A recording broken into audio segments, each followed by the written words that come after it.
Good evening, everyone.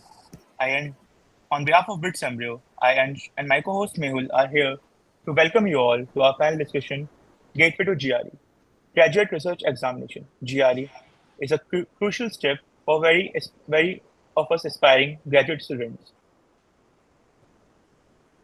Today, we aim to shed light on various aspects of the GRE, from its structure and significance to strategies for success.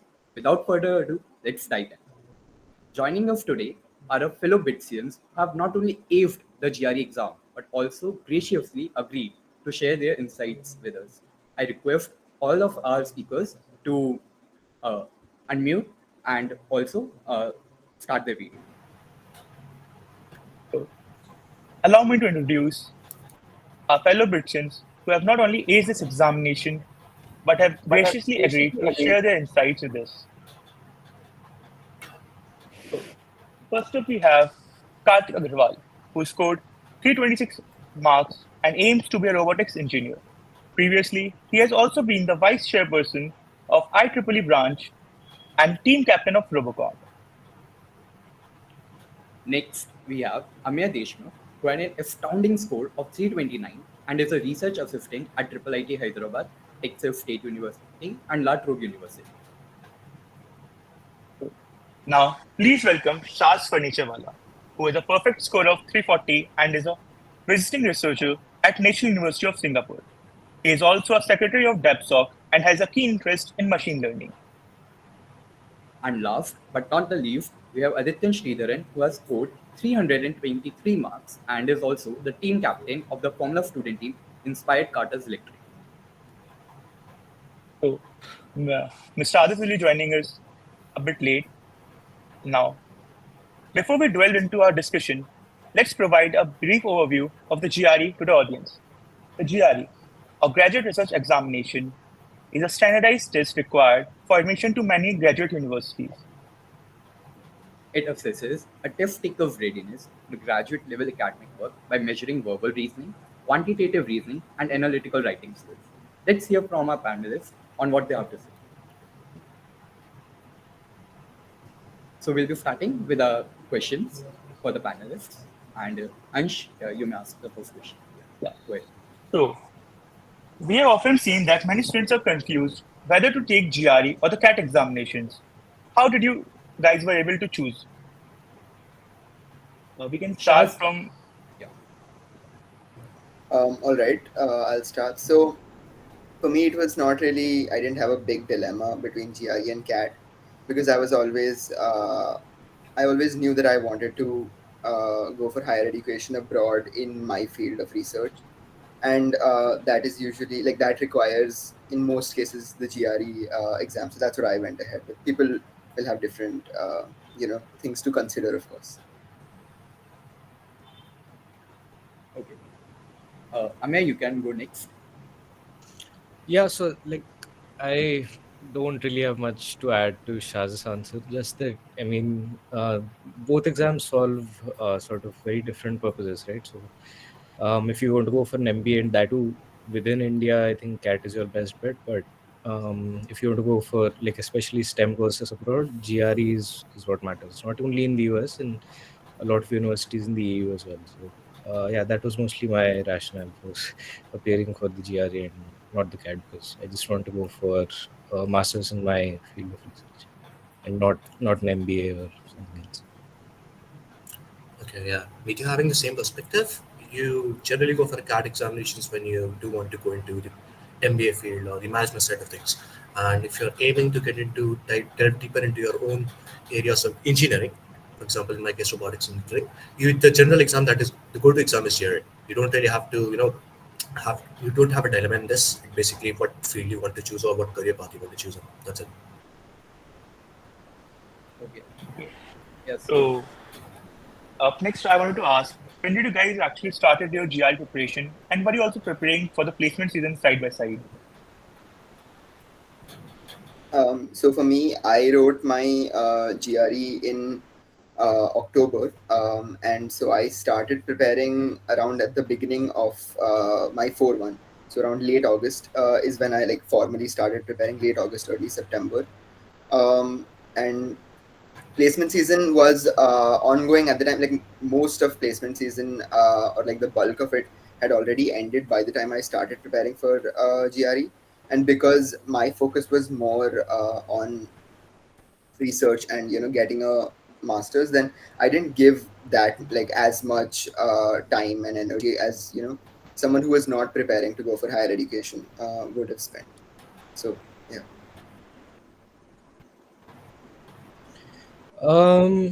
Yeah, so I think an important point to mention, I don't know, at this time or like later would be like there was a change in the format of the GRE sometime in September, I think, where it sort of got cut in half, like both the duration and like the sort of questions and stuff like that. So I gave the older version, so I gave the longer version, and that was probably in mid-July.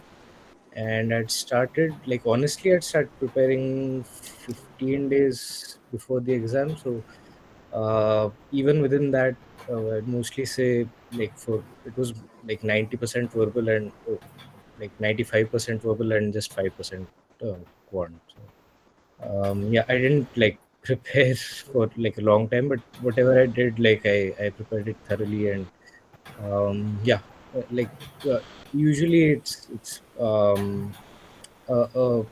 sort of trade-off you make between what you need to study, like between quant and verbal, right? So usually for engineers, like quant is usually much easier than verbal, and like verbal is pretty daunting if you like don't prepare for it well. So yeah, that was my strategy. Yeah, I think we'll come on to like the material and what we all did to prepare later. Right. Yeah. Sure. Having similar experience with Amber. The only thing I did is like I waited for the pattern to change, and I gave my exam quite late. It was somewhere in November. And as for preparations, as I said, you don't really require a lot of preparation with this. I just maybe gave a few mock tests 4 5 days prior to the exam, and mostly yes, again 95% just looking at verbal sections because that is something that could be a bit more challenging since you don't really get in a lot of touch with your vocabulary side of things during your engineering. While the quant section is more or less, it's very more or less it will be very similar for very easy for you if you're in touch with your mathematical courses and just a basic understanding of different problems that you did in 10th 11th. So you don't really a lot of preparation. Just yeah, that was my experience. Okay. Yeah. So for all of our attendees there, I'll like to just mention the part that Karthik and Amya pointed out, that the pattern of the GRE examination has changed. Now there is one section consisting of analytical writing that has an allotted time of 30 minutes, a verbal reasoning which consists of two sections, and each section is of 80 minutes and 23 minutes with 12 and 15 questions each. The quantitative reasoning section is also divided into two sections, with section 1 and section 2 of 21 and 26 minutes and 12 and 15 questions each respectively. Also, I'd like to ask a follow-up question to what Shaz mentioned about the placements. I'm asking to all of the speakers there. Did it ever bother you while you were preparing for the GRE? Like, did it have some, I'll say, mind block or somewhere in the back of your mind that I am going to prepare for GRE? Is it going to hamper with my placements or somewhat along those lines? I mean, yeah, there's obviously a little bit of that because it's if you are preparing for GRE, that means your goal is to go for a master's or a PhD, and so obviously placements are on a lower priority for you as compared to say your peers, people around you. And if they're getting placed, if they're preparing for that sort of stuff, and if that's not your priority, then it is a bit I don't know, like you feel like a fish out of water, I guess, but it's important to keep your priorities that see what's best for your career in the long run. And if your goals are not aligned with say somebody who's going for placements, then there's no point really feeling uncomfortable about that. So just know your priorities essentially. Amya and Karthik, do you have something to add? Yeah, adding to what Shah said as well, that if you are giving GRA during your fourth year, most of the time you have a clarity in your mind that you want to go for higher studies. And placement is something that is more often becomes a backup option. You just want to be like, if case you don't get into any into university that you want to, you just need a backup. So, and the thing is, I don't think placements preparation that you're doing has to go anywhere in the back seat, even if you are considering both of your options. Like again, reiterating on the fact that GRE itself is not really that hard of an exam that you have to spend a lot of time preparing. You can easily space out all those preparations altogether. Like for in my case, I was doing my thesis at that time, and it was that's one of the also reason that I gave it very late. That I was very busy with all these things. But again, yeah, you don't really have to hinder your placement preparations there. As for like the dilemma bit for why the dilemma of like others are getting placed and everything, I think if you have a clarity in your mind and if you stick to a plan in that way, you can easily steer through that pressure because anyways you have a perspective that okay, I want to go into high studies, and again then that happens, you don't really care about placements in that sense. Okay, yeah, like I'd offer like a slightly different perspective is that I think both Shaz and Karthik gave their GRE during their 4-1. So I think ideally, if you don't want that sword dangling over your head, you can like give it in like the break between your 3-2 and your 4-1. Even I don't know if you have your SI or some stuff. Even that you have a stopgap period of like 1 month between the SEM starting and your SI ending. I think it's like I don't know 1 month, 20-25 days. So maybe you can like sort of speed run it and then try to give it in that period. But yeah, this might like be a slightly different opinion. But yeah, if you don't want that sort of dual pressure of just doing well in the GRE and then placements and just juggling that, then yeah, you can just get it over with before the sem starts. And yeah, as for like seeing people around you getting placed and all of that, I mean, people have their priorities set ideally by the time they come to 4-1, right? So yeah, I think it's just a mental game. You I mean, have to be sort of strong-willed enough to not let it affect you, and yeah, just march forward. I'd say. Thank you for answering that very beautifully. Yeah.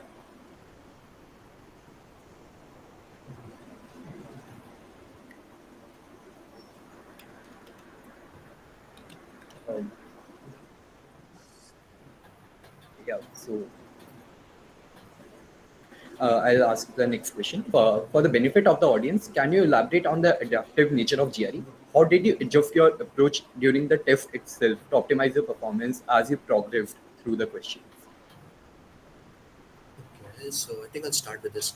I think a lot of people you might be aware of it, or if some of you might not, that the two sections that you have in a content verbal section, the second section is mostly the adaptive one. What it does is like it basically analyzes your score in the first section, and based on it, the difficulty of the second section changes. So yeah, during the examinations, like if you figure out that you have done your quant or the verbal first section very well, you should expect some questions which are going to be in higher difficulty levels in the next one. Now coming to like what the difficulty might be, like in verbal, yes, obviously the difficulty is very subjective. Like it's more or less if you know vocabulary, if you know things, a difficult question is not that difficult. But when for coming through quant, I think the difficulty lies not in the question itself, but it's the way it's framed. They generally tend to set some straps on the question itself that it asks you something very different, and if you just miss that particular cue, you can answer it wrong. So I think having a temperament during that particular period, that between your first section and second section, is that okay, I've done this well in my first section, so the next section I should be expecting this, so I should be a lot more vigilant during my second section. But in my case, when I did my first 12 questions, I thought, yeah, okay, I'm getting a perfect score in that. So for the next 15 questions, I was very thorough with the question reading, that okay, they are asking this particular thing, they're asking this particular aspect of the question, and these are the values that are given, which is sometimes the language itself can change the meaning of the question. So yeah, just being vigilante during that period of time is, I think it's very helpful during that time. Right. To add on to that, so the way the adaptive section works is, so you can have 3 levels of difficulty. There's easy, medium, and hard. Your first section, and so you will have verbal, quant, usually, or quant, verbal, right? So the first section you'll have is going to always be medium. And then based on how many questions you get wrong, your second section can either be easy, medium, or hard. And the way your scores are tallied is obviously like the number of questions you've gotten correct and there's a bonus or a penalty. If you've gone from medium to hard, you get bonus points added onto your number of correct questions. And if you've gone to the easy section after your medium, then you'll get a penalty, which is a point deduction. So the important thing is to remember that you can get a perfect score while getting wrong questions. So it's really don't stress too much about what section you're at or what difficulty it is. And there's a lot of like while writing the test, you don't know what your mental state's gonna be like. Like it's a high pressure scenario. You might mistake a medium section for a hard section or a medium section for an easy section. If you're doing really well, you might think, oh, I'm at an easy section. You can like go into a thought spiral. You can feel like you've made too many mistakes. There's a lot of things that can go wrong. So it's best really not to bother about how hard your sections are. Just prepare in advance by writing mocks and be aware of the time. Know how much time you have to give to each question, and be thorough no matter what section you think you're in, because there's no way for you to know. And if you try to calculate this, you'll waste time and you'll probably end up making mistakes or unforced errors. You might read too much into a question, you might not read into a question enough, things like that. So the goal is just take one question at a time and get them right. Yeah, I think both Shaz and Karthik have covered like the adaptive marking and how to tackle questions and like in a lot of detail. But I think just from a sort of tackling one question at a time scenario, right? So as Shaz said, if you go from medium to hard, you sort of get bonus points. Even if you get wrong questions, you can sort of get a perfect score, right? So like probably what I would say is, and what like the mistake I made was like getting stuck on like just a couple of questions, or like especially in the quant section. So like spending disproportionate time on them, and then eventually you don't get time to sort of even look at or like completely read uh, like the remainder of one or two questions, right? So in the end, like the sort of risk you take is for three questions instead of one. So instead of that, if you're getting stuck on something for too long, just maybe mark it to come back later if you have time, or just yeah, you can just guess it and then move on to the next ones, because like uh, the amount of difficult questions even in like the hard sections is not that much. I mean, it depends, it's very subjective, but yeah, I mean, you can get like sort of entrapped into a situation where you just spend a lot of time on the question, and you just think that you're gonna get there, but you eventually don't. You end up guessing it, and because of that, you lose time for the other questions, and you end up guessing those as well. So yeah, I'd advise against sort of spending a lot of time on one question, and just sort of at least giving all the questions a go at least once. Thank you, Amir. That was very insightful. Uh, Now I'd like to ask our next question. Could you share some of the resources, as you mentioned, that proved to be very valuable during your preparation? And were there any specific coaching or mock test series that you preferred during that period?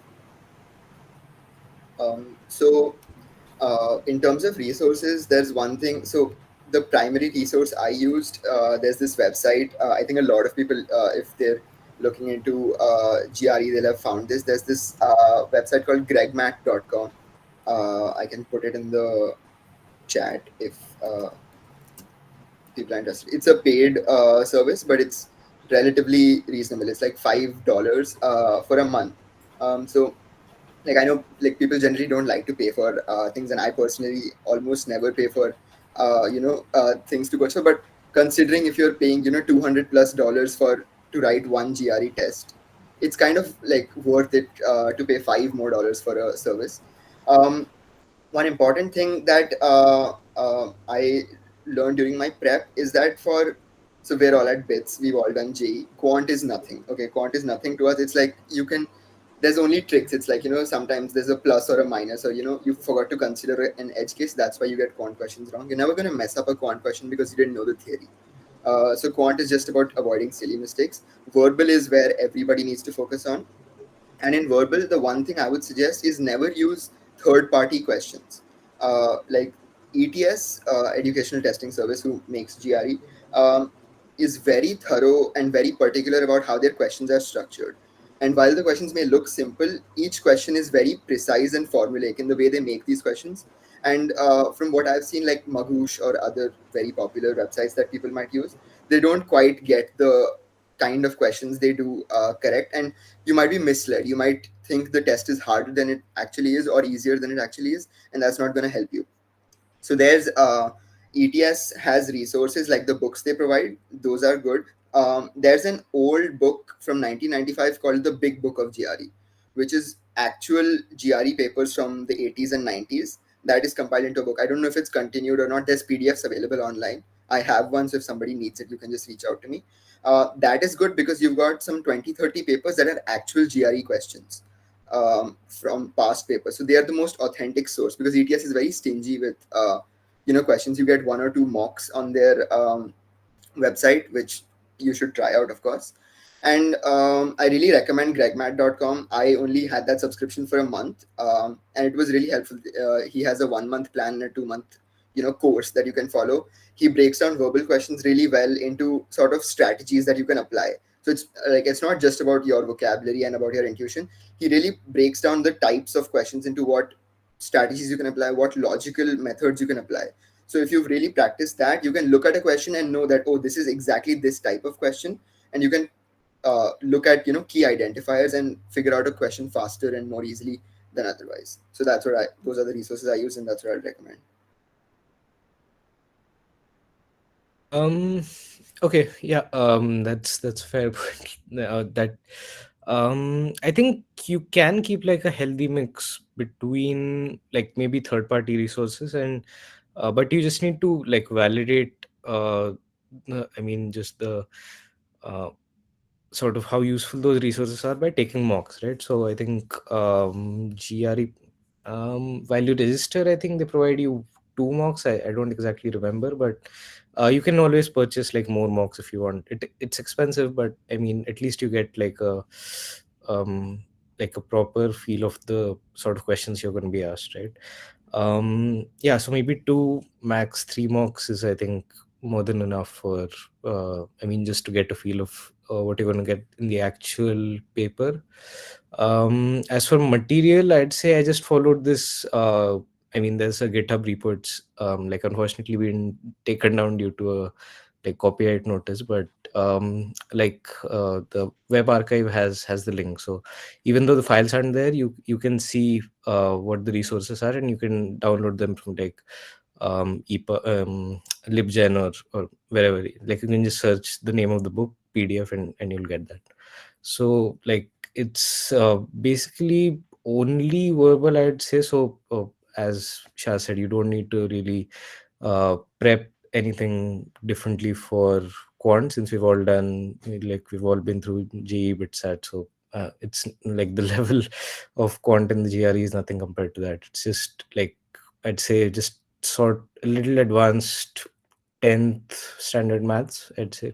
uh, so yeah, you just need to keep in mind silly mistakes and again not giving a lot of time on one question. And yeah, the strategy there should just be maybe solving some questions from like official ETS resources and just giving mocks. I think that's more than enough for quant. For verbal, it's a bit tricky since you like the main component you need to be sort of focused on is vocab, right? So even if you're like a voracious reader or stuff like that, there's always going to be words that you don't know.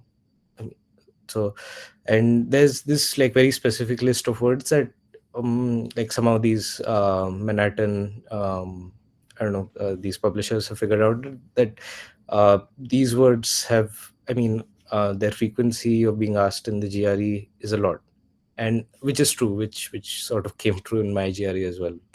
um so yeah, I'd suggest you to go through this like I don't know. Yeah, so yeah, send the link in the chat. So yeah, there's this just list of like a huge list of words, and even they're categorized into like regular words a bit, I mean exotic in the sense that they're not going to be asked very often. But yeah, there's this categorization of words, and essentially what I did and what maybe you can try out as well is just go through these words and yeah, I mean, don't really ratify them, but yeah, I mean as many as you can remember, right? So maybe make mental maps, or um, like people use cards and stuff as well just to remember. So you don't have to like remember it persistently, right? You just need to sort of learn them for the exam, and then yeah, depending on your memory, forget or not forget about them.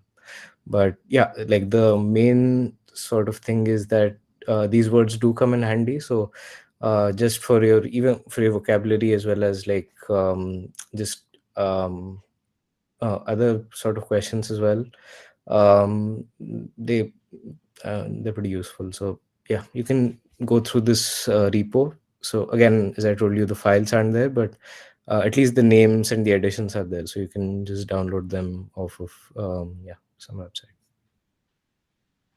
Okay, completely agreeing with Shah's element based on the quant section. You don't need anything for the quant section. Like, it's very simple, very easy. The only thing is the, like as Shah said, you basically mess up some edge cases. You didn't read the question properly. Like, for example, it has asked numbers, not integers, something like that. Other than that, the question level is very, very easy. You don't really need to prepare anything for it. If you really want to, you can probably maybe have a small sheet of formulas, for example, for things that you forgot. Like, for example, geometry questions, like, okay, the right angle triangle, make a circle out of it, which has the certain radiuses or something like that. So just these few things that you should be keeping in mind. Most people will remember that, but just to be on the safer side, you can maybe probably look into a formula sheet from class 10th, 11th, something like that. You don't need any fancy trigonometry formulas or something like that. Very basic questions. As coming to verbal sections, I don't really think you need to get into any paid services. YouTube is, I think, your best friend. Although I will agree with Shaz that there are a lot of tests out there, a lot of resources out there that kind of misleads you on what is the difficulty level of the verbal section. And I think for that, the best way to approach it is to, once you are quite familiar with the exam pattern, just give a mock test. Just give one mock test. I think ATS gives you 2 free mock tests when you register, and look what score you're looking into. If you have a score that you want, that is score that you think is acceptable, I would suggest just go with the high frequency words, as Amir mentioned. It's known as the parents high frequency word list. It is around 3,000 words. You can go through them if you can remember it. If you started preparation early, you can probably go there, and it might probably be useful. As for my experience, I talked to a few people who are like, two few professors that I worked with who were in the uh, committee who look into grad admissions and everything. And the general perspective that they told me is like, when you look into engineering programs, your quant score matters a lot, because anyways you are giving TOEFL or IELTS for your English proficiency. So what I would suggest is, like, be very thorough with quant, try to get as better score in quant as possible. And for the verbal section, simply look into what level you're currently at it, how much comfortable are you with the small mock tests that ETS provides, and based on it, refine your approach on what questions you cannot figure out, what questions are you lacking in vocabulary, or are you lacking in understanding the sections and everything. Apart from that, I think the only YouTube resource that I used was a guy named Tala Oman. I just put his name on the chat box. He basically covers a lot of. It was basically for me to figure out any confusions regarding the exam pattern, or what could be uh, additional information that I need, the changes between the uh, previous pattern and the new pattern. Like, as Shah said, that there are papers which are available, but they are very old, and since the pattern has changed, although the question level hasn't changed that much, but the strategies might change a bit. So I think this guy is pretty good, and he can basically clear most of it out regarding questions and the level and the pattern of the exam. So yeah, I think that's about it. Oh, just one point. I think that this is a common misconception that verbal scores somehow doesn't matter. I think that's true for like US university admissions mostly, where I mean, they just care about your quant score. But like one caveat here is that if you're applying to European universities, a lot of them have like very specific criteria with respect to the GRE, even within the sort of verbal section, right? So, for example, RWTH Akin needs some, I don't know, the exact percentile, but you need to be in like the top X percentile in quant as well as verbal. You need to have a minimum analytical writing score. Yeah, and a lot of you like these universities in Germany, Switzerland, they usually have like some of the other sort of minimum GRE criteria without which they, I don't know, because even I've just applied, but yeah, probably your application won't be regarded as heavy. Or yeah. Yeah, sorry for that. I forgot to mention that. Like it depends on the university as well. But yeah, and also just one more point while we're at it, that GRE and TOEFL gives you something that like you can score, you can send your scores directly after the exam to four of the universities of your choice. That can probably save you around 8 to 10K. So I would suggest when you're trying to give preparing for GRE and when you're planning to give an exam, at least have a list of universities that you're applying to and what generally they look out for. And it's very helpful because you can save a lot of money with that when you're sending scores. And yes, as I said, it also depends on where you're applying to what score percentile you generally need. Thank you, Amay and Karthik, for pointing that out. Following up on what you just mentioned about you can send the scores to a specific number of universities for free. So, just for the audience's curiosity, because I'm also curious, what were the universities that you chose specifically to send your scores to? Okay, for my case, since I'm applying for a very specific program, which is MS in robotics, which is only a few universities generally tend to offer these programs. So I've applied to four. When I applied to these four universities, you also get like four options to send a GRE score. It was the Carnegie Mellon University. These all universities are in the US, by the way. The second is University of Pennsylvania, University of Michigan, and Georgia Tech. Like these were the universities I chose to be because they are the only universities, like major universities, that apply a very specific different program as an MS in robotics. While there are other things like you can go do an MS in CS, EC, and specialize in robotics, while these universities specifically apply for a very different program for them for robotics. And apart from that, I was planning on applying, but I didn't really. So yeah, you get four universities for both your for any of the ETS exams like TOEFL and GRE, and you can just write your codes, the section and department codes, and you can send those codes there. Just to reiterate on that, you don't need to have the four universities with you like compulsorily when you finish the exam. So it's more of like a complimentary sort of a service that they give you. Like you have like up to four universities that you can send your scores to in advance, and they'll not charge you anything for it. So like that's what happened in my case. Like I wasn't really sure where I was going to apply to, since usually European university admissions open late, close late. So unlike US university admissions, I think they close like December, January. So I really hadn't shortlisted a lot of universities then. So I didn't put any recipients at that time. But I mean, you can send your score up like to any number of recipients as you want. You just need to pay per uh, college that you send your score to. So it's like 3,000 rupees per like per college that you send your score to. So yeah, maybe that's something you should keep in mind if you want to save money. And Yeah. Also, I'd like to add to that. Some like you should look up the specific university you're applying to, even if you've written the GRE and you don't intend to apply right away. So that was me. Like I didn't intend to apply right away. I applied to a couple of universities, but like I didn't do like an official, full blown application set. But you can check your university's policies because some of them retain materials. So you can send like your scores to a particular university and say you apply it the next year. Depending on what their policy is, you may not need to send them the score again. They might still have the scores. So you can maybe save money that way. Definitely double check on this because obviously you don't want your scores not going to a university if you've applied there. But yeah, this is a service that you can check for. And yeah, obviously you can apply to as many as you want. There's no limit. Okay. So now continuing on a discussion of universities and applications, what are the various elements required in your application to get into your desired university, like the LORs, the transcripts, your resume, etc.? So for an application, obviously you need letter. So I'll speak for my specific stream because I think this varies depending on what you're doing. So for my specific programs that I'm intending to apply to, you need a minimum of 3 letters of recommendations from people who have seen you academically as well as in a research capacity. So professors who have like seen you in class, but also professors you've done research with. I would recommend in your letters of recommendation don't have a professional or corporate LOR more than once. So maybe your like some place you've interned at, your manager over there. One of those is fine, but of your three, at least two should be academic professors because universities sort of respect the LORs from people who have PhDs.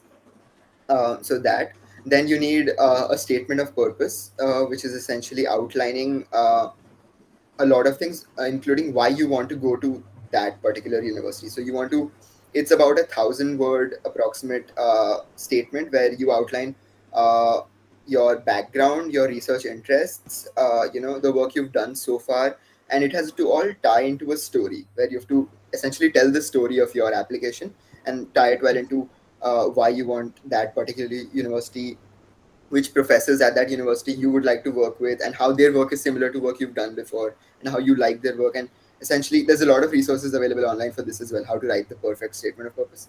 But yeah, this in some cases they might need additional information, like I don't know. There's a lot of different universities have different criteria.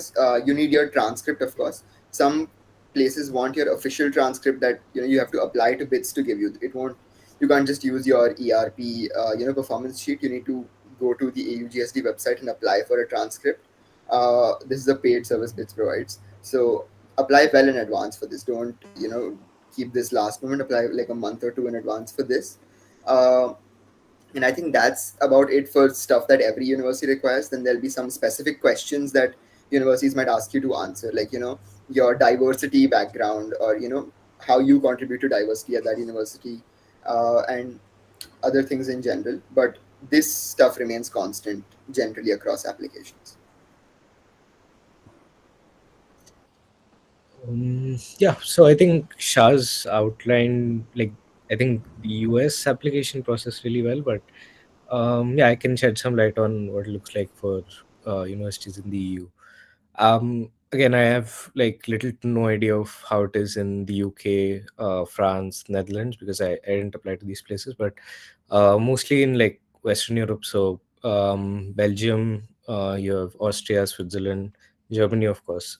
So all of these, I mean, just the one common thread tying, I think, all applications here is that you don't need all of the fancy stuff that you need for like US admissions, right? Like you don't need 3 LORs, you don't need, like in a lot of cases you don't even need a motivation letter, etc. What they usually check is, I mean, just to have some sort of bar, a lot of universities might have this GRE barrier. A lot of them don't even have that.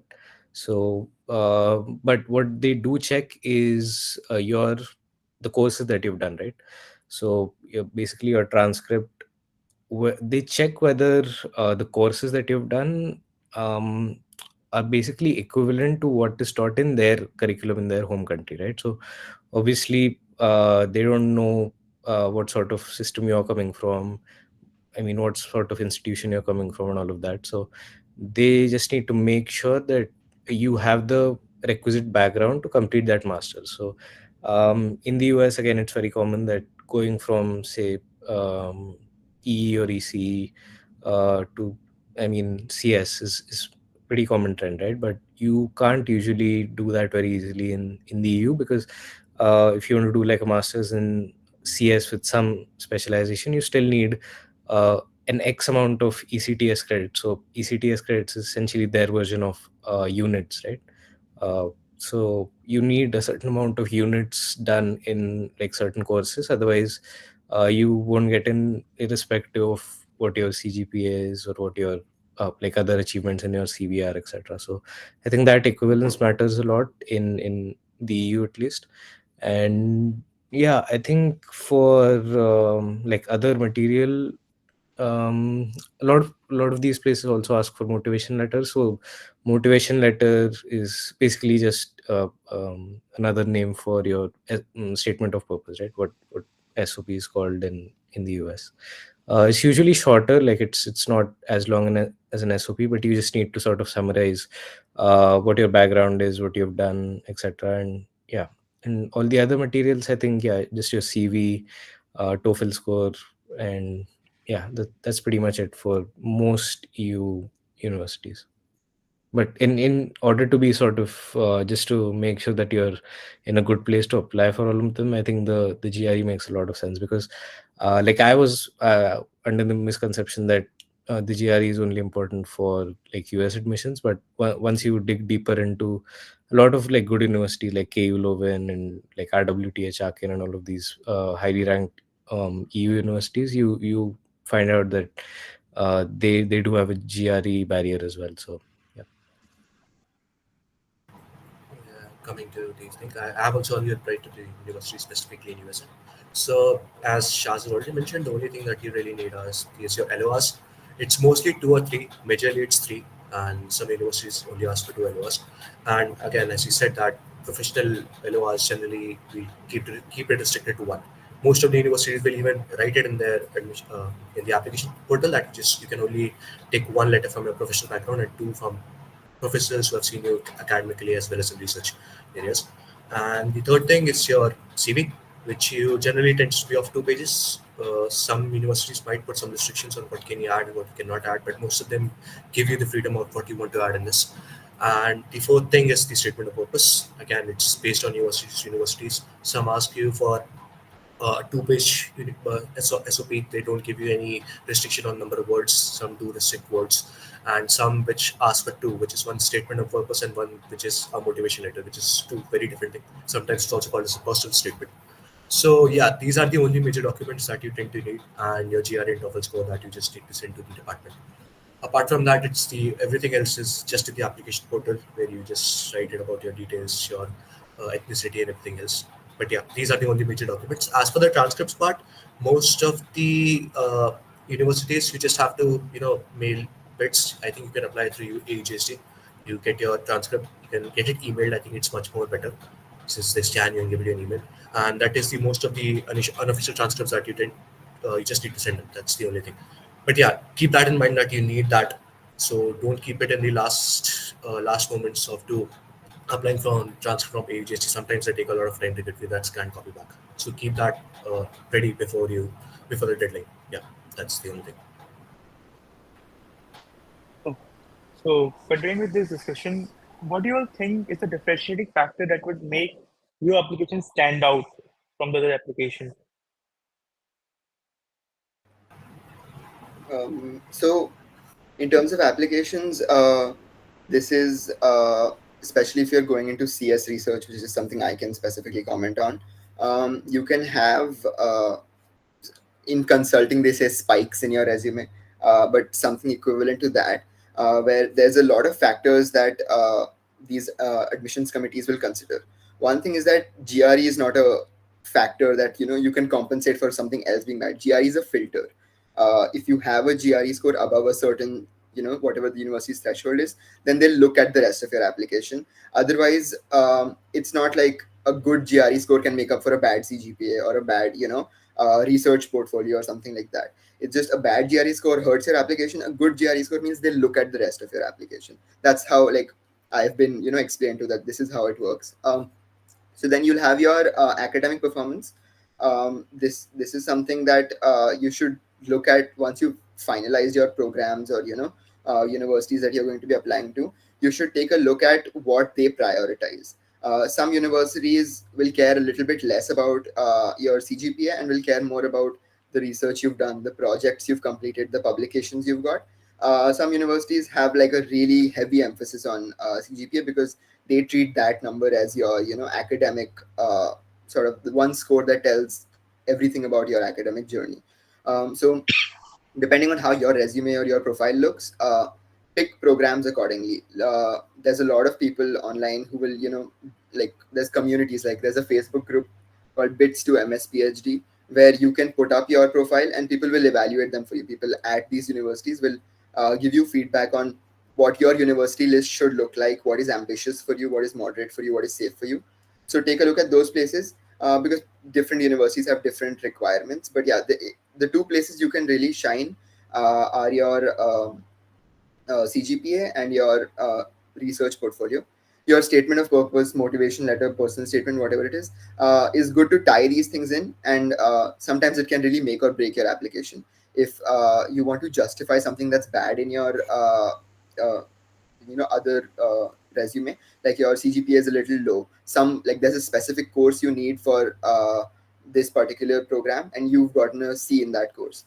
So then there's a way for you to justify that in your personal statement and your statement of purpose, where you can explain what factors led to that happening, that bad thing in your application happening, and how you've mitigated that, how you've recovered from that, and how that shouldn't really impact whether you are admitted or not. That's the kind of stuff you can do in your personal statement.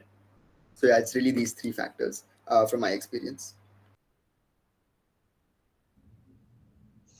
Yeah, I don't think I have much to add on to this. And it's just that in a lot of universities, again, especially in the EU, what they look at is your bachelor's thesis, right? Because their whole sort of undergrad structure is sort of structured in the way that they have their sort of bachelor's thesis in their fourth year.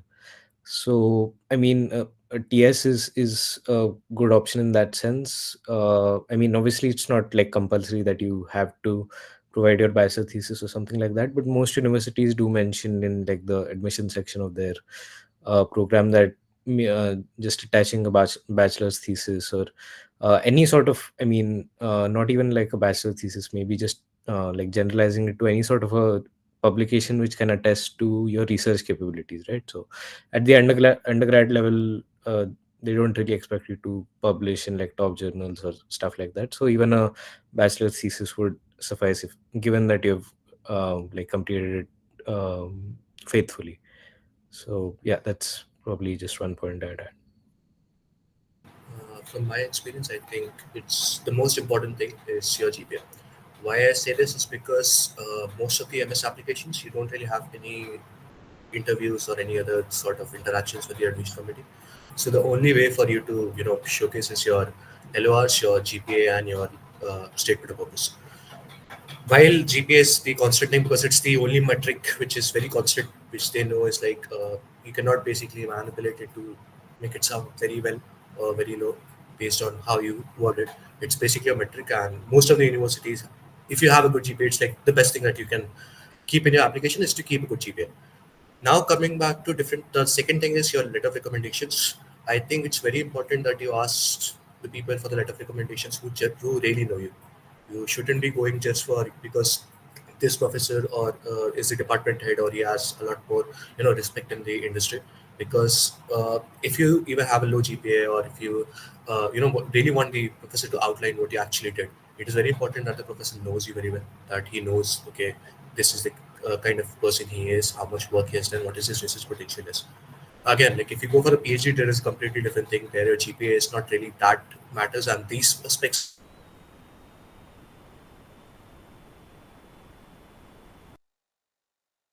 uh, I'm sorry, not with you. Karthik, can you please repeat? I think there was a Yeah, technical sorry. glitch. Okay, sorry. So yeah, if you're applying for a PhD again, then the balance tips to more towards a research potential because there you are mostly involved in research. Like for example, if I talk about my own program, which is robotics, there you don't really have a lot of courses which is in your undergrad. You don't really have a lot of direct connections with your degree to the robotics itself. Robotics is a very interdisciplinary thing. So there, getting experience on projects might be much more helpful than actually, getting up very, very specific research areas.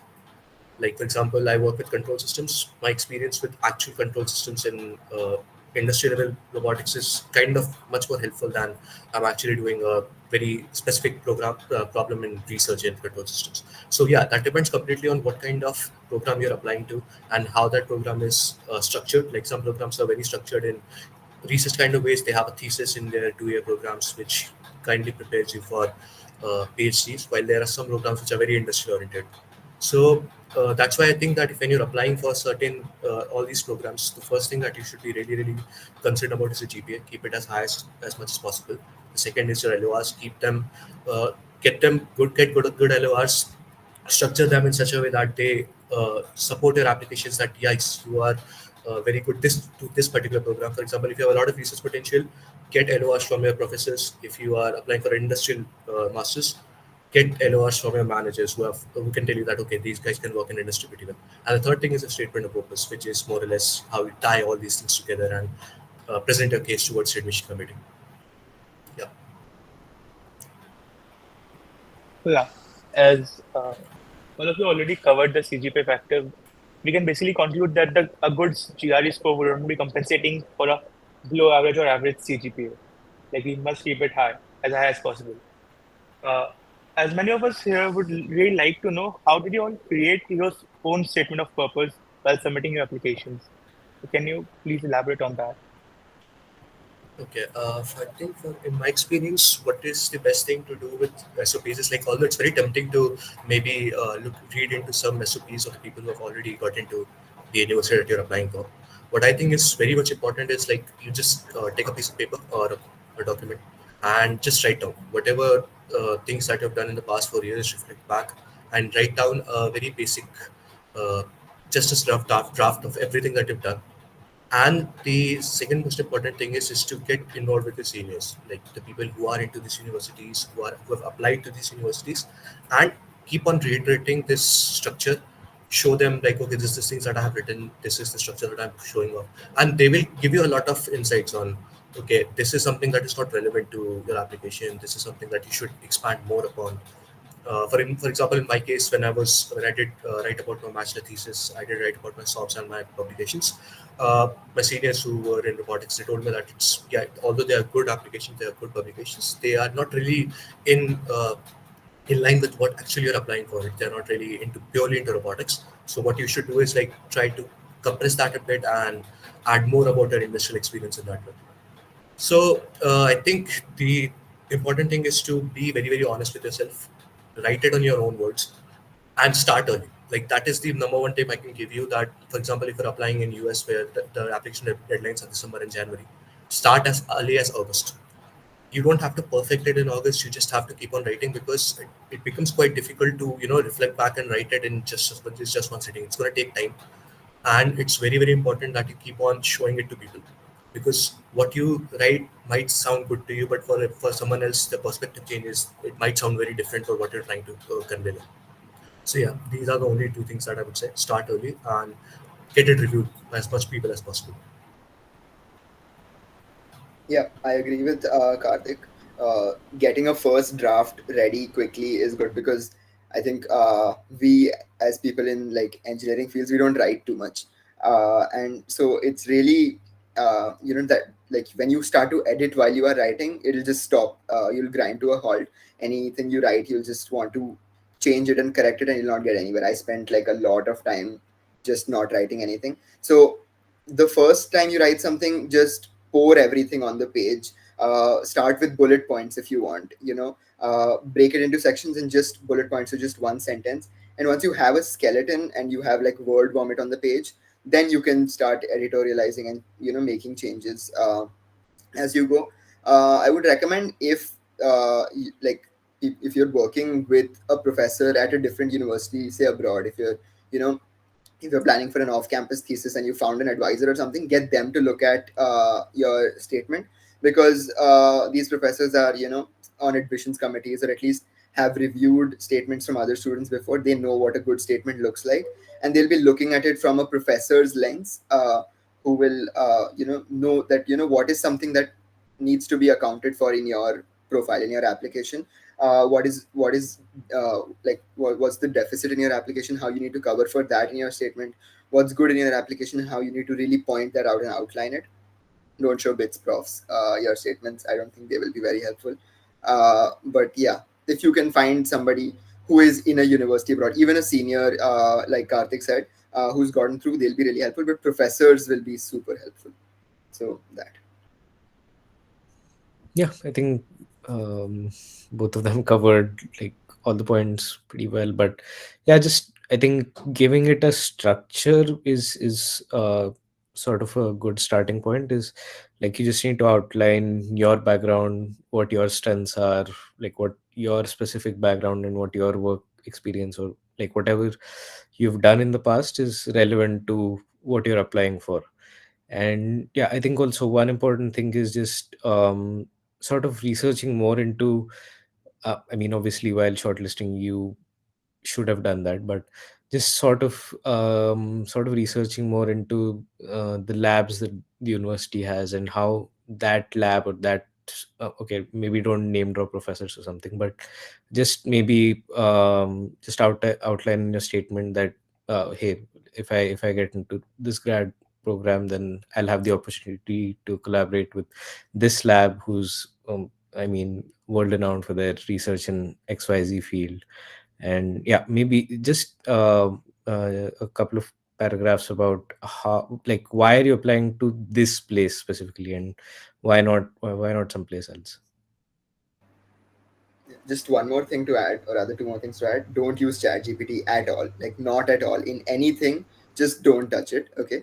uh it's like you might think that, oh, you'll make ChatGPT write something, and then you'll write something completely different, but those sentences will be in your brain, and then you'll put them in the in your draft. So just don't touch AI for this.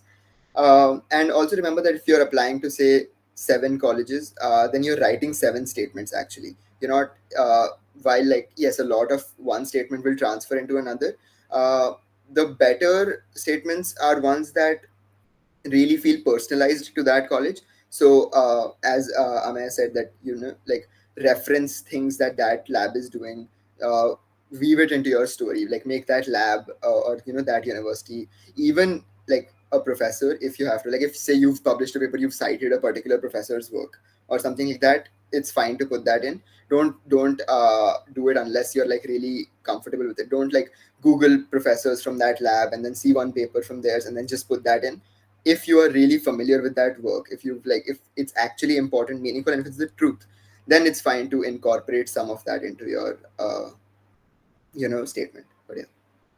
Yeah, adding on to that, just a simple thing, keep it simple and crisp. Don't try to, you know, but pour your GRE vocabulary into the statement of purpose. It's not an English paper. You're not trying to impress some noble noted English professor. Just keep it simple, keep it point to point. And yeah, adding to, like, if you want to add professors names and everything, that completely depends on your program. And yeah, it's good, like, just to just showcase that, okay, you're familiar with the program itself. You're not just applying just for applying sake. You know how the program is going to be and how it's going to be helpful in your career goals. That is the major gist of statement of purpose. It's basically links your previous experience to how it's going to help you in pursuing this particular program and how that program is going to help you in the future. That's the only thing that you need to keep it. You don't have to stress about, okay, it has to be very, very, in a very flowy manner, that you have to tell a story or something. You don't. You just have to keep it simple and crisp. If your profile is going to get you in, that's the thing. Unless and until you mess it up completely, it's not going to be something that's going to break your application directly. So try to keep it as crisp and simple as possible, and just be truthful on what you're trying to do. That's it. Thank you for elaborating it so well. I really think it would be really helpful for all the aspirants here. Now I would like Mehul to continue with the questions. Yeah. One thing I would also like to point out, like, these suggestions are definitely a lot helpful for me personally as well, because I was applying for college apps, like during my J period itself, and I felt that these statement of purposes are the ones that really get you in and out. Like, if you mess up somewhere in this arena, there's like definitely somewhat bump down to your application. Yeah, so we are almost reaching the end of our Q&A session, and for now, I would like to ask, like, have you heard from any of the universities? You must have applied to a lot of universities, if I'm not wrong. So, have you received decisions from any of them? And if yes, what were the choices for your program? So I only applied to 3 really dream attempts, so to say. I've not heard back from anything yet. I applied to Carnegie Mellon's Masters of Language Technologies program, where, like, I applied for their master's program as well as for their PhD program. I applied to Stanford, and I applied to UCLA, Masters in Computer Science in both of those. I haven't heard back yet, but these are my sort of dream attempts, not formal applications I'm going to do next year. Sure. Uh, I'm still in the process of applying, so I've applied to a couple of, not say couple, like 3 to 4 universities so far, because again the EU admission season just generally, even their sort of academic year, it's like the fall semester in the US, it's like winter semester in the EU, so it starts usually a couple of months, 3 months after the US generally. So the applications are also proportionately shifted, right? So I mean, a lot of the places that I am want to apply to, their sort of application process, I mean, the deadlines are pretty far away, so I'm still in the process of applying. But yeah, just to like name a few, probably KU Leuven, RWTH Aachen, University of Zurich, is the three places I've applied to right now. I haven't heard back from any of them. But to be fair, I applied like yeah, pretty late, in the sense that I applied late Feb. So Yeah, in my case, I've only applied to 4 universities. As I mentioned, CMU, University of Pennsylvania, University of Michigan, and Georgia Tech. If you talk about USA, generally have applications somewhere in December and January, but like as you look into lot more niche programs, they tend to be a bit at the end of it. So, for example, two of my universities, the deadline was around February 1st and one was January 15th. So, I'm still waiting for the results for the last three. As for CMU, for the first round, I got waitlisted for the Master's Robotic System Development Program. Still waiting for the second round of applications. But yeah, I'm still waiting for the answers from the other three universities. okay. A follow-up question to Amya and also Karthik and Shaz. For Amya, I would like to ask, like, aspirants in India generally tend to prefer US universities over European universities. So, what was that factor for you that made you go for the European universities instead? yeah, so like I looked into a lot of programs, right? So in the US, I mean, it's like twofold, right? The motivation behind applying to universities in the US is either you use it as a stepping stone to go on to do a PhD, or I mean, which is like 80% of cases, is you just use your masters to enter the US job market, right? Because like you have all those provisions for like 2 year extensions and all of that. So essentially you use it as a proxy to enter the US job market if you just want to work in the US, right? So those are the two sort of main motivations that people have for applying to the US.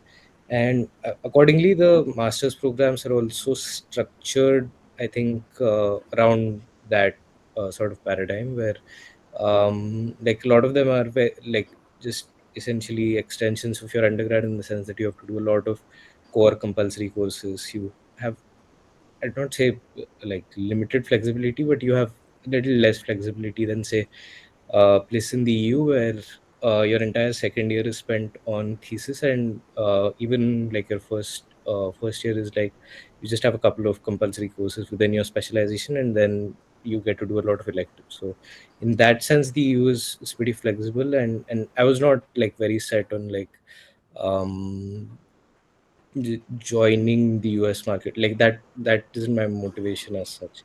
So I just looked into universities which do good research in my field of interest. And uh I mean, yeah, that was the only motivation.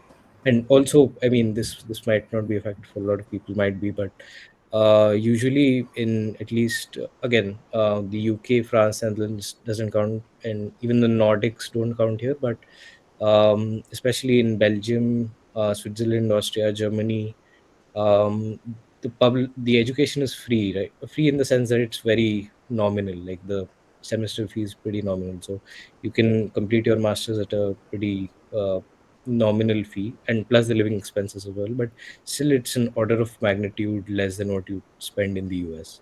So maybe that. It might be a factor for a lot of people as well. It wasn't a factor for me, but yeah, that might be something to take into consideration.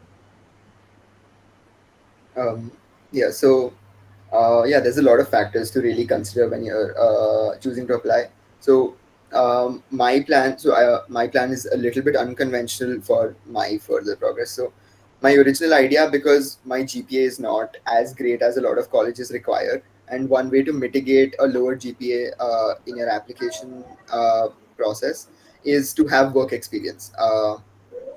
Like that, if you work for maybe 2 years, even a year, but like usually conventionally 2 years, that sort of especially in your domain doing research, that reduces the level of attention they give to your GPA. Not too much, but like slightly. So maybe that helps a little bit. So my idea was to um, uh, I applied to three ambitious universities, so it's not a very likely chance that I get through. But I do have a research job that I intend to work for a year, maybe 2 years, and then apply thoroughly to 7 or 8 programs. The general convention is that you have maybe two ambitious universities you apply to, around three moderate universities that you have a moderate chance at, and around two safe universities that you apply to. Of course, according to what your preferences are, you may apply to more or less. And so for me personally, I just do, because this is my ambitious attempt, I picked professors that I really liked, labs that I really liked and really admired their work, and I applied to universities there because it's like ideal, right? If I get there, then that's my best case, and so that's where I applied. But yeah, Amay mentioned a lot of factors that you really have to consider to decide where to apply. Okay. As Oh, for my case, it's yeah. As for my case, like it's solely because of the nature of the field that I'm interested in. I'm basically doing robotics, which is already a very niche field and something that is coming up, but it's still in its growing stage. So for me, choosing US was simply basically based on the very simple things that a lot of researchers and universities which are doing good in robotics are in US. And when you were doing such a niche field, and as I'm not really looking into PhDs anytime soon, so for me, getting into USA, so getting into good startups jobs, because the field itself is very niche right now. So yeah, that's the only reason I chose US over Europe. I had experience working in Europe in my summer internship, and yeah, although there is a good research going on in that field, I just found out that US is basically doing a lot more work in that field, and that's the only motivation I had to pursue it in USA. okay. So, Oh, for everyone, I'd like to introduce Adityan Sridharan. He has just joined us. Adityan Sridharan has scored 323 marks, and he is also the team captain of the Formula student team, Inspired Carters Electric. We welcome you, Adityan. We were just going on with the question of what made you choose uh, the universities. Amya here has targeted mainly European universities, whereas Shaz and Karthik has applied to US universities. So, which universities have you mainly applied to, and what was your main reason behind it? First of all, good evening to everyone here. Good evening to the other panelists as well. Hope you all doing really well. Sorry for the delay in me joining. I I have been a little bit sick and I had to pass out a few hours. So I'm now fine. So I can talk. So my motivation primarily for a master's was to expand the scope of what I work on past a traditional mechanical engineering. I'm applying to programs in aerospace engineering. Aerospace engineering itself, rather unusually, is not just about mechanical engineering. Then you've got a variety of different fields that all amalgamate together in aerospace engineering. So, for example, you've got electrical engineering in terms of your control systems architecture and whatnot. You've got your chemical engineering and chemistry in terms of materials, and then computer science. Obviously, everyone knows the story behind Boeing and their failure at computer-based control systems. So all of this kind of plays in, and me personally, I work in the field of fluid mechanics and aerodynamics, and through an aerospace engineering degree, I aim to work on problems past the sound barrier. Problems like people must have read about these new NASA programs where supersonic passenger transports are being phased in again. So these are the types of problems that I'd like to work on. Like on that note, I have applied only to a bunch of US universities and to TU Delft in the Netherlands, simply because all of these places have a good pedigree for aerospace engineering. I am still awaiting results on most of my applications. I did hear back from a few places. Not that is my status right now.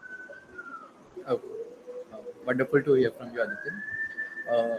So this would be the last question to all of our panelists. Was there any crucial piece of information that you got to know during or after the exam that if you had known beforehand, it would have benefited you? Like all of us would be eager to hear that.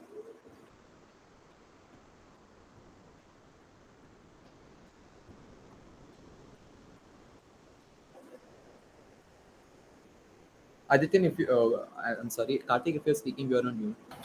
Oh, no, I'm not speaking anything. Okay. Well, anyways, I don't think there is anything that comes to mind. I don't think this is going to happen to you if you're, very thorough with, the pattern and you know what to expect. Yeah, I don't think there was something like that I thought that I could have done better in that sense. The only thing is like for verbal section, you might be prepared more. Maybe if you are in your first or second years, try to get involved in a bit of reading or something. But yeah, that's about it. I don't think there is anything else. Yeah, same as Karthik. I don't think there was anything that. So the GRE is not really that, like, it's not that big a deal really. It's a very simple exam. You just have to be precise. Just prepare thoroughly. There's no secrets to the exam really. It's everything is very in the open. Um, as long as you're thorough in your prep, I don't think there should be something you'll regret. Just focus on vocab, and you'll never feel like you've forgotten something that you needed to know. That's all. Yep. Even I have like nothing to add to. I think I echo Shah's comments and Atik's comments on this. I just like to mention a point the other panelists haven't already. Is the fact that the importance of the GRE for graduate admissions is dwindling as of late. Not a lot of places do require the GRE these days, and well, even if people do, they value other things like publications or things that you've done outside of your curriculum more than the GRE itself. So the GRE isn't really an exam that people should be worried about necessarily. It's not something that people should be freaking out about. It's just something. It's just a necessary evil at this point. Like just go give the exam, see how it goes. See if it's going to be a net value add-on to your profile. And for example, if a lot of universities don't really require the GRE for whatever you're applying, then it might even make sense to skip the GRE. I know quite a few people who've chosen to skip the GRE and they've still gotten into great places. Like we're talking about like top 5 schools here. So it's more of a question of being smart, I'd say, thinking about how the GRE is going to fit into your wider profile and just going ahead with it. Me personally, I don't really regret any part of my preparation. I don't think that I should have focused on one particular part of my preparation to make it better. And these days, even with the reduced format, I think it's going to be the same for most people who write the exam.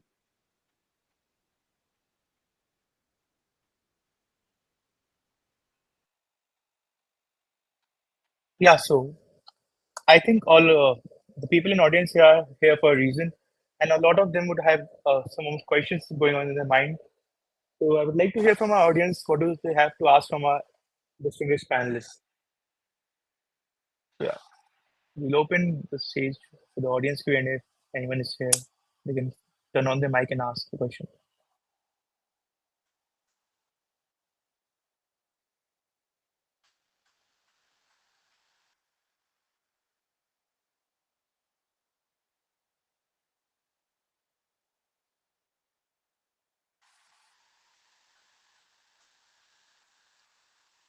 Um, Hello. I actually wanted to ask if a if in my profile I have a low GPA, then is it uh, more practical to go with a thesis experience and build a profile with that, or do well in my PS1, sorry, PS2, and other internship experiences and use that as a factor in my profile? Okay, to answer that, I think it completely depends on what kind of university you're applying to. If you're applying for a university that emphasizes that the master's course emphasis towards not towards research, like they have a thesis component and everything, then I think it's a very good idea to go for a thesis. See, you have a GPA that is constant. You cannot change the fact anyways. So, but what you can do is you can basically showcase your profile that, okay, I have a low GPA, but I have been interested in a lot of research and have done this research work. I have experience with this and I know this area pretty well. So getting into a thesis might be a good idea in that sense. But if you're applying for a master's that is known for its industry orientation, for example, if I give you my example, the master's robotics development in CMU, it is a completely industry-based oriented program. It has an 6 month internship inbuilt in the program itself, and it has some MBA courses as well. So if you're applying for that courses, then your PS might be a much better option. But for, again, the PS, the main idea behind PS is that the project that you get into your PS should be in line to what you're applying to. For example, if you want to go into ML, but your PS is giving you work based on software development, so it's not going to add much to your profile. I think with thesis is something you get a lot more flexibility. You can choose professors to work under, you can choose projects to work. While with PS, it might happen that you might get a PS station that will not be directly in line with your application. So yeah, that should be the thinking. Thank you. Just one thing to add on to what Karthik said. Honestly, it also depends on how you choose to craft your profile as well. I think a lot of people here can relate to choosing to apply to a thesis master's program simply because of the funding opportunities available as a result after you go for a master's. So it might also make sense, in my opinion, to do a thesis because you might also get a publication out which will boost your profile. And these masters admissions committees actually look very favorably at publications. So I would strongly suggest going for a thesis and doing plenty of projects and project type courses before you end up applying. Just try and get a publication out before you start applying. Yeah, just to add on to that, agreeing with Adityan also, that it seems like a thesis is generally a way to go. You get more choice, basically, because with a PS, especially if your CGPA is not that great, your sort of things are a little out of your control. You won't get to get your first, second, even your 10th preference in all likelihood. That publications, of course, and LORs. Like if you have found a prof who you like you're working with for a thesis, it might be a good source of quality letter of recommendation as opposed to that from a PS station, because as we've already discussed, uh, these organizations, academic institutions value other professors' LORs over corporate LORs or company LORs in general. So yeah.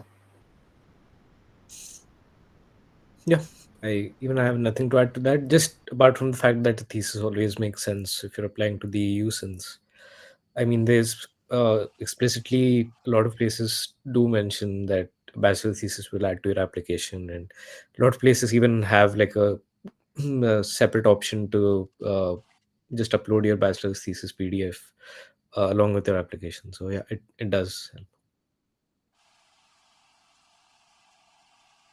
Yeah. So I think that would be answered Priyansh's questions.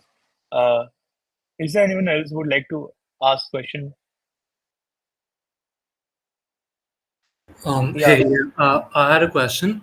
There are many companies and organizations that help in mentoring or consulting for masters. Have any of you guys used it, or do you know if it's helpful or to what extent it's helpful? Personally, no, I haven't. And I don't think you really need in that sense because most of the information is out there. We have a pretty good alumni network. Most of the places that are applying to you more or less gonna find someone, some bits in or the other who has done that master's program or who is in that master's program at the moment. You can contact them for any of the queries. I don't think any using any paid services is going to be any helpful. And also I think it's very important that don't try to get your SOP crafted by someone else. Statement of purpose is like these, they tend to advertise it that we can craft you an SOP which is going to be very good and everything. Anyways, you know yourself more than anyone else and you cannot convey that better rather than from someone else's words. So I think, yeah, you don't really need to use it. Yeah, just adding on to Karthik's point, there's a lot of, like, for this you have to be really discerning. There's a lot of organizations that will advertise, that they can help you out with this, and it's really hard to trust, these organizations. And the people who really have successful results are probably going to be ridiculously expensive. Like, from what I have, like, because even I looked into this, I try to see, what is generally, what are the services being offered. The good ones are going to be unreasonably expensive, and at that point just put the effort in yourself. Consult friends, consult seniors, consult people who've gotten in. And as Karthik said, there's a very strong alumni network, like the Facebook group I mentioned earlier. People will talk to you, and the real reason you need an expert is somebody who can give you the information you need to parse through the misinformation, to find universities that are uniquely suited to you, and essentially wade through all of the information that there is about all of this and present the stuff that you need to know. And rather than relying on somebody else who might not be correct, which will make you complacent, it's safer to just put the extra effort in and find the stuff yourself, in my opinion. Yeah, just adding on to that. Oh, sorry. Yeah. So, as both of them mentioned, you're fortunate enough to be in Bits. So, I don't think a consultancy as such is required, because, like, all of the people I've consulted for my, like, the admissions process for even say material to prepare for the GRE, all of that has come from seniors, I'd say. And maybe if you just if you're applying to universities that are, I mean, not as mainstream, or they're very like hyper specific to your research interest, which it might be, the best thing you can do there is no consultancy would likely help you there. So you can just maybe go to, if it exists, the subreddit of that particular university. You can just put up a post that I'm, hey, I mean, just anonymize yourself, but you can just put up a post saying, hey, I'm XYZ, I'm studying at tier 1 college in India, and blah blah. And then you'll get comments from like alumni and people who are studying there, and you can just DM them on what exactly does the admissions process require, what do they look for, because I mean the actual people who have gotten in and are studying there have obviously have a better idea of what goes on. So yeah. To add on to the other panelists' points, I just like to mention one thing. The process of making an SOP takes much, much, much longer than it actually seems like, at least for me it did. So I initially forecasted a timeline of about a month and a half to make it. Definitely wasn't okay. But it is important to run your SOP through different people to, get their opinions. I'm pretty sure in the alumni network, or probably through friends and family, you do know a lot of people who are pursuing this option, and they know exactly what it takes to craft a good SOP. So get person feedback from a lot of people, share your doc with a lot of people, and see what they have to say. By around 5 or 6 iterations, I think you'll have a good enough SOP. And the thing about the entire process is juggling responsibilities. So you'll have to be on top of, some in some cases your profs might require you to write LORs yourself, or getting all the admissions documents ready, creating accounts, filling out the application forms. So it's more of a task of juggling between these things. So just do all of them concurrently and you should be good.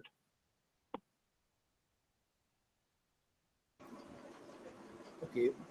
So one last thing, if you had to summarize your entire GRE experience in one sentence, if you had to give one last message to all the aspirants out there, what would it be?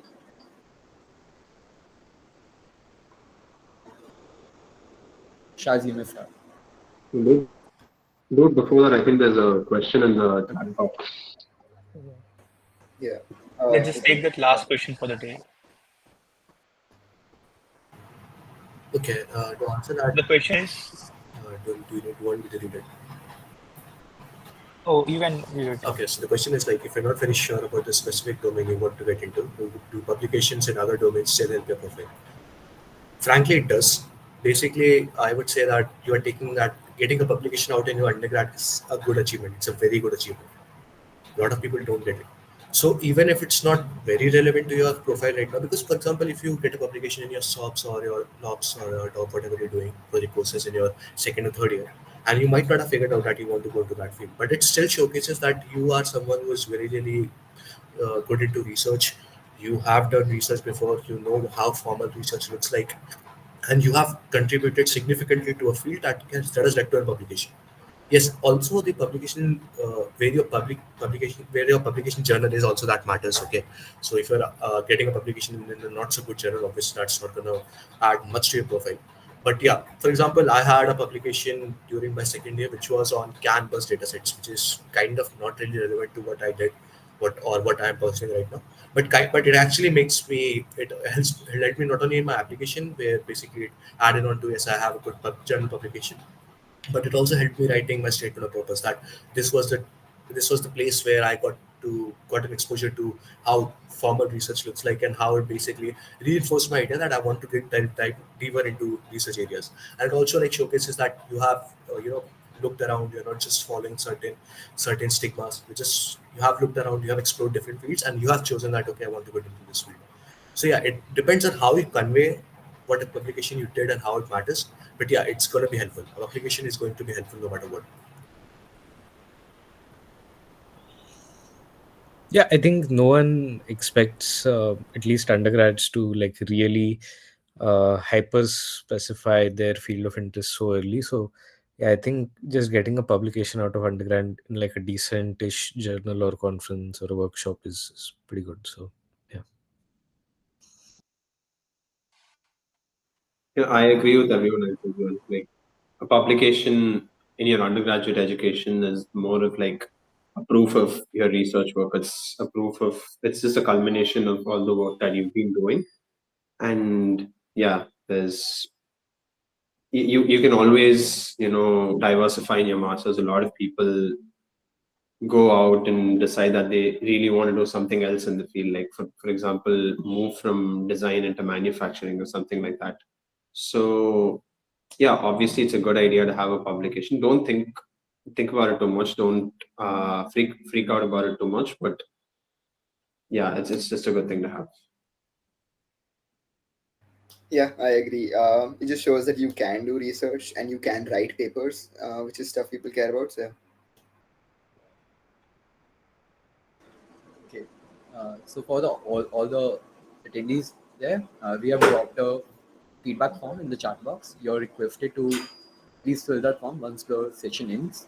Also, my last question to you was, if you had to summarize your entire GRE journey in one sentence, what would be the message that you would like to give to all the aspirants out there? so yeah, in one sentence, it'll just be like, practice dedicatedly and don't worry about it too much. I think we've concluded that it's not a super hard or important exam. It just requires practice. Yeah, mine would be just focus a lot on verbal. Don't over-index during the exam on specific questions. Like if you're